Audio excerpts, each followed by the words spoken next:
Welcome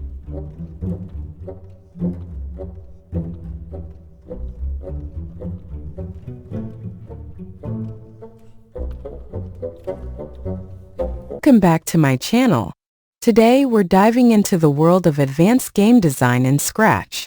If you've ever wanted to create a game with smarter enemies, multiplayer options, and even real-world physics, this tutorial is for you.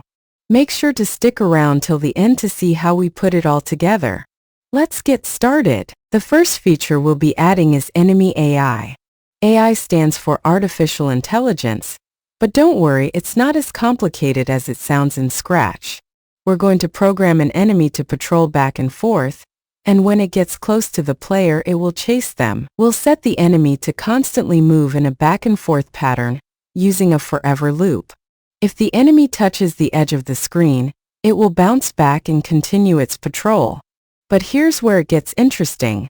If the enemy detects the player within a certain distance, it will stop patrolling and chase them. Next up, let's add a multiplayer feature so you can play with a friend. We'll control two different characters using separate keys on the keyboard. This can be a cooperative game where you work together, or competitive. It's up to you. Here we have the controls for player 1. When the right arrow is pressed, player 1 moves to the right, and the same for the other arrow keys. Now let's add the WASD controls for player 2.